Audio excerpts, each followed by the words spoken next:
unless your pH drops down to in the 0.4 range. Okay. This pH is somewhere in the 0.6, between 0.6 and 0.7 range here. Okay.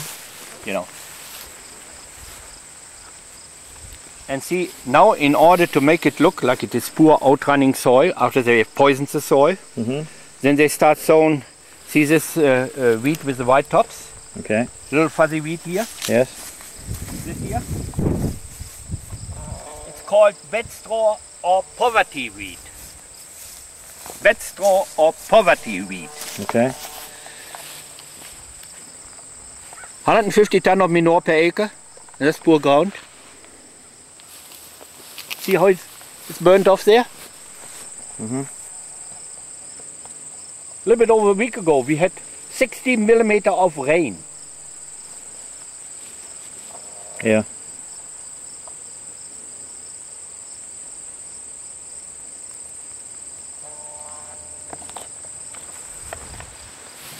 Yeah. You know, I hope we can... You don't have rubber boots? No, I'm okay. Might make it possible. See here, white strawberries? Yeah. But always on the other side, you will see it even more marked. About 4 years ago, it showed up always even circles, 9 feet across. White strawberries, no, that's not white strawberries. Oh, okay. White strawberries as thick as they can be. Yeah.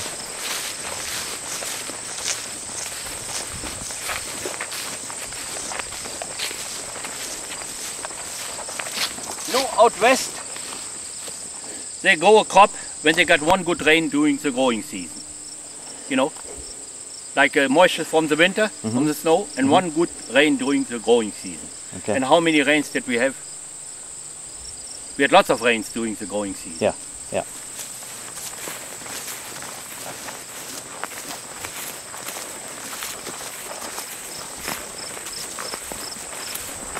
Yeah.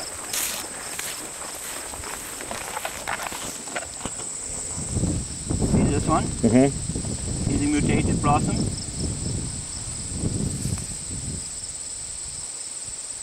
Take a close one of it. Right. I don't know how close you can... Well, I can get very close. Yeah. What exactly do you want me to get here? See here, those are supposed to be blossoms. Okay, yes. Those plants are all mutated. Okay.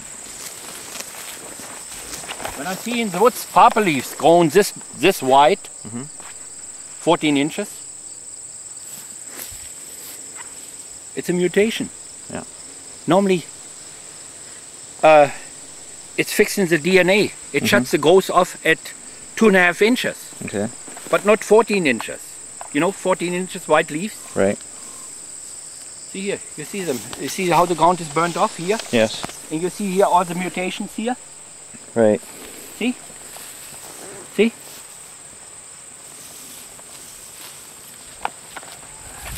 Oil. You know, because it's a little bit of an oil. There's no reason for the grass to burn off here. No.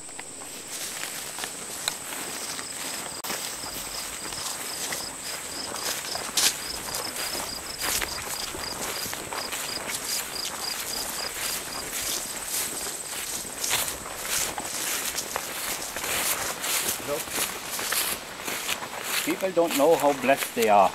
This is a kind of a cabbie tree. All along over the countryside, the most beautiful apple. Yeah. Most beautiful apple.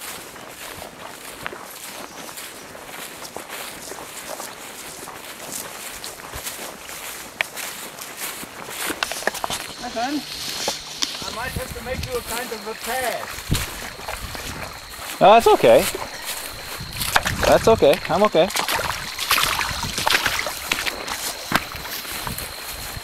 See here, besides the brook, you have plenty of leaching out effect here. You know, and when the water floods over, see the size of those clover leaves? Yeah. Huh? Yeah, urge.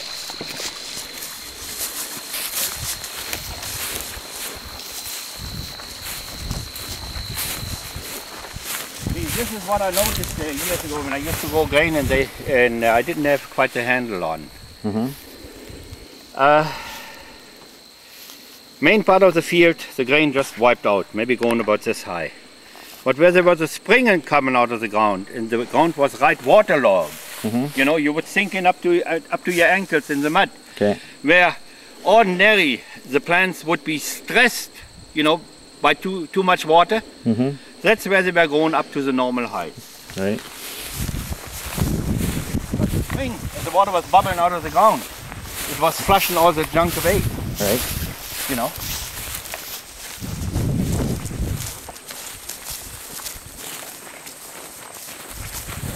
What do you think how much work I put here in this farm? I put about 5.5 miles of ditches. Here I put about 15 loads of sandstones with a brook in here, made a driveway and everything the same way up the road. But now, I was thinking at one time about clearing up along the brook and have it for pasture, but that's the animals that's Right. See, this is another weed they spread after they burnt the soil off. Okay. You know, this little one here. It's something similar to heather, you know. Okay. Goes over there in Germany, to the north of us, there's a region they call the Heide. Okay. But there it is pink, you know. Oh, yes. Only fit for sheep pasture. Okay. But see, this soil fools you here. You got in some areas you got more stones, but you can go down at least 10 feet and you still got the mixture of soil and stones. Okay. You know, so there's no reason that anything should dry out there. Okay. It's a different story when you got maybe a foot of topsoil, 2 inches of topsoil, and then you got right the rock underneath, or gravel, red gravel. But that's not the case here.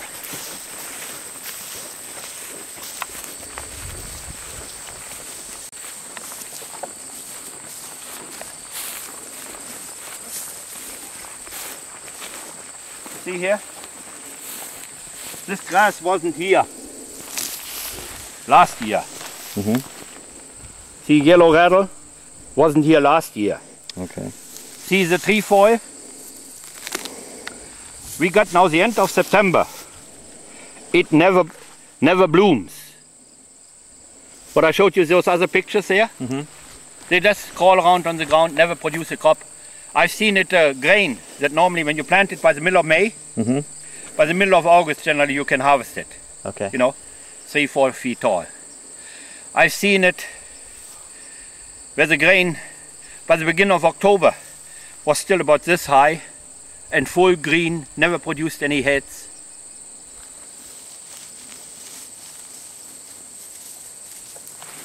See here, this was new seeded 4 years ago. New seeded. 60 ton of manure on per acre.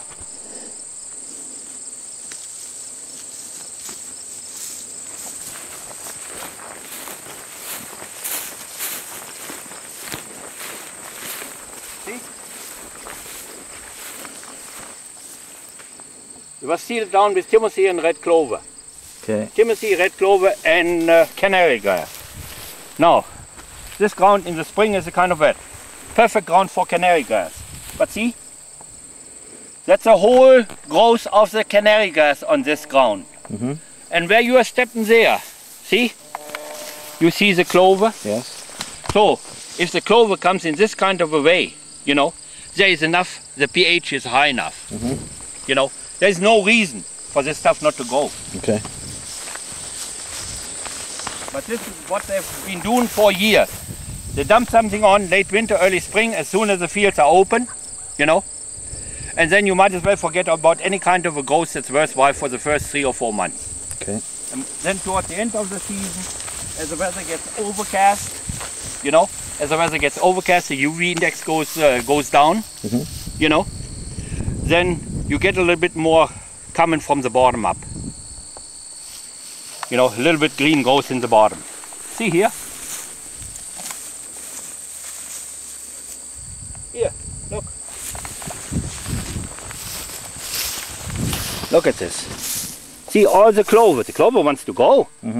You know, so the pH is okay in this soil. Yeah. For clover and grass to go.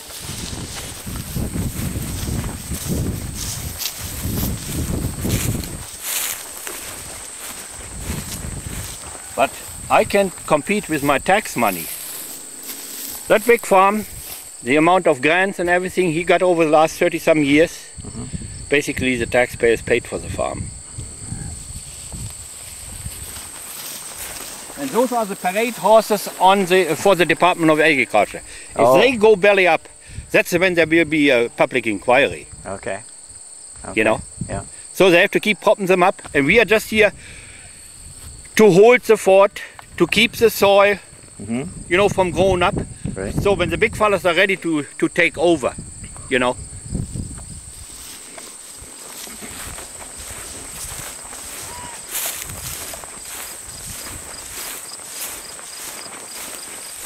Notice here, within a foot. See, hey, come here. See any white strawberries here? All the way we were coming, not a single white strawberry. Right. Now turn around. From here. Oh yes. Out of nowhere, from one year to the next. Yeah.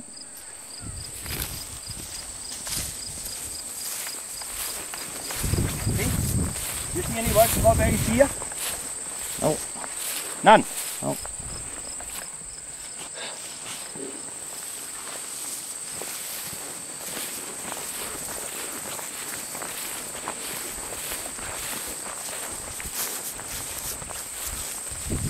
See any more white strawberries? Not there, no. I don't see any.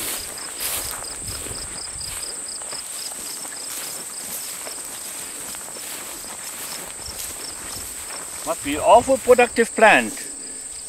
And the white strawberries must have exploded. And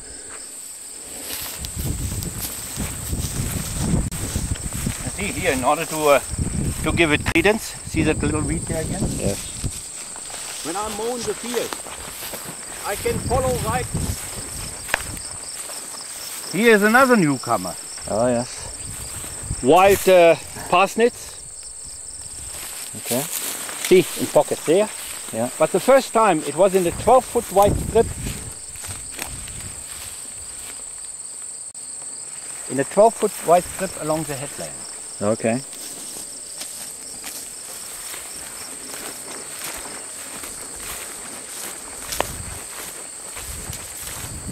See, you got white strawberries.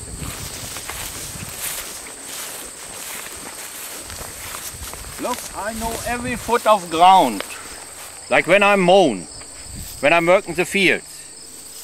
I'm not just only sitting on the tractor and listen to the, you know, with my earpieces, listen to music or so. I pay attention to what's going on the soil, because that's the way how do you identify if there's something wrong with the soil. You know, and when from one year to the next year, suddenly I see such drastic changes in the soil, you know. And I know it doesn't come, you know, the fertility of a piece of ground doesn't go up and down like a yo-yo. No.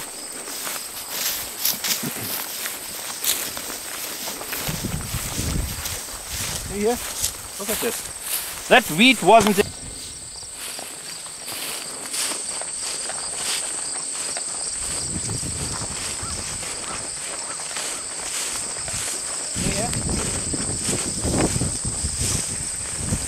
Yeah. Until 3 years ago, it was just only a 15 feet wide strip, and I kept mowing it off the second time, so it wouldn't spread. But now it's all over the place.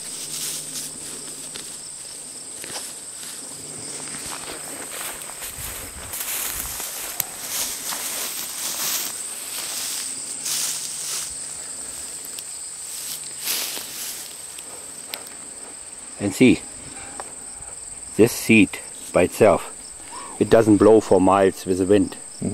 See here?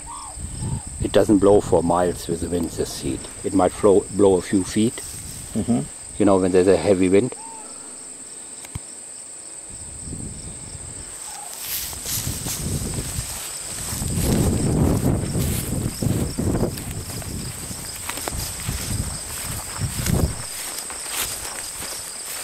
You see the effect of those chemicals on the clover plants? Yeah.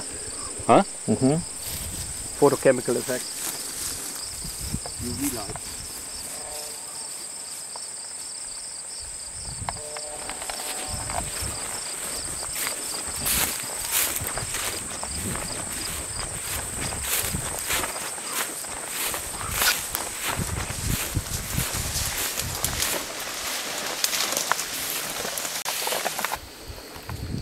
see?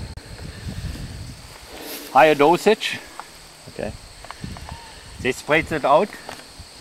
Follow next door. Here is a big farm there. Mm-hmm. But this is a higher dosage, you know. Okay. And put on at a later date. Okay. See, the grass was already full up. Yeah. And see, this ground never had any manure. Oh, okay. This ground never had any manure on.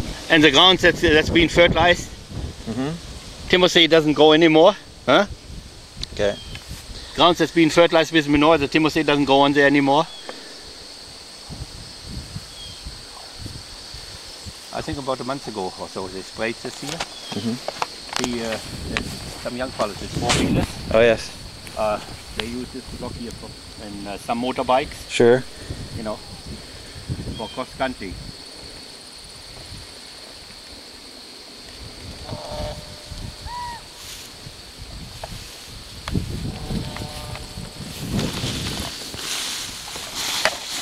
On them, self-sufficiency task force, my art.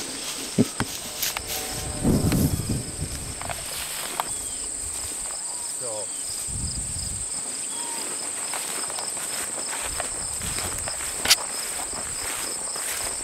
look, when I went to when I went to agriculture college, even when you see a shitty sort the way it is now, you know, our teacher said to us, don't plow it up, fertilize it. And the cultivar plants, you know, like the tame grasses and clovers and tame clovers, they will respond more to fertility than the weeds, you know. So by suppression, you know, they suppress the weeds and you keep mowing it, no problem about weeds. I've for nearly 50 years I've mowed hay fields, you know, over in the old country for about 12 years, the same hay fields. We fertilized them, and I never have seen anything going down the tube the way it does here.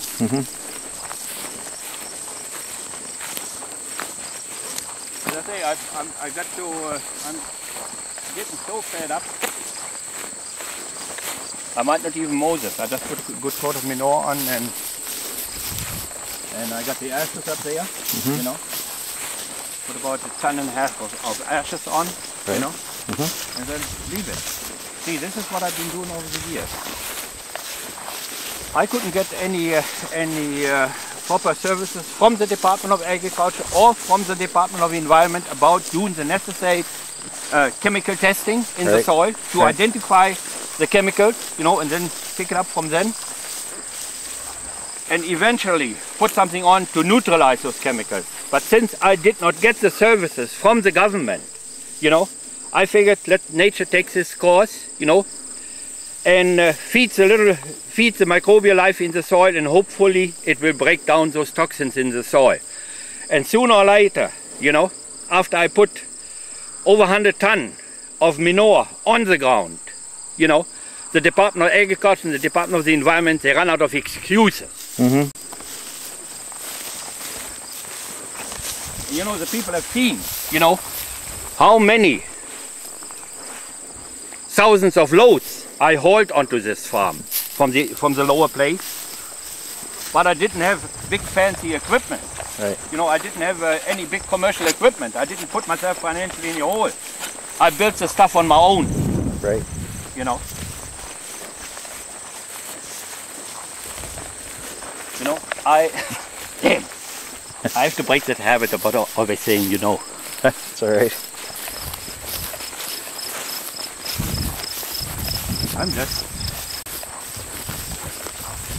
I've taken on some of those politicians at public meetings. But you have to, right?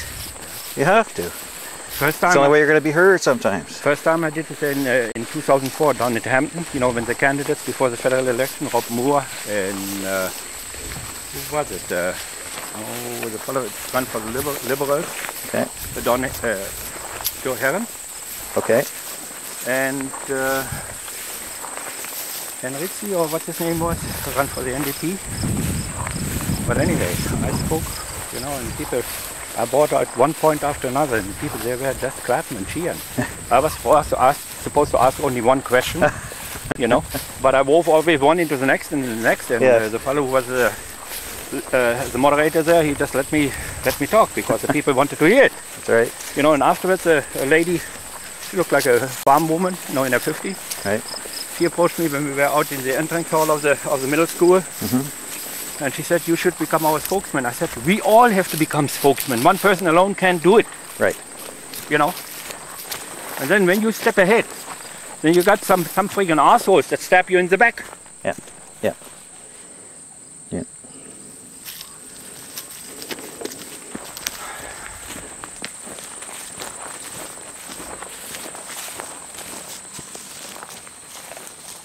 You know, they're gloating how much employment they have in this province. Yeah. But that employment is not on a good basis, Mm-hmm. you know. The biggest part of the job sector, of the jobs should be created, and the most crisis-resistant jobs are being created by looking after the needs of this region. Right. And after the needs of the people. But then you got a certain bunch within the business community. They're like a bunch of sharks, you know. They don't give a damn if they destroy a viable industry in order to make a buck to ship it in from China or where else all. That's right. You know, we don't need this kind of horse shit. No. And about all those call center jobs, I said already years ago, you know, they can be gone like the morning dew. That's Yeah. what proved out Yeah. over the years. Overnight they close the doors, next morning people come to the door is closed, job is gone. Right. I've been there. I worked in them. Never again. Very unhealthy place. So, what do I say? Am I talking bullshit? I did, now over the last few years, I took on several courses, you know. For example,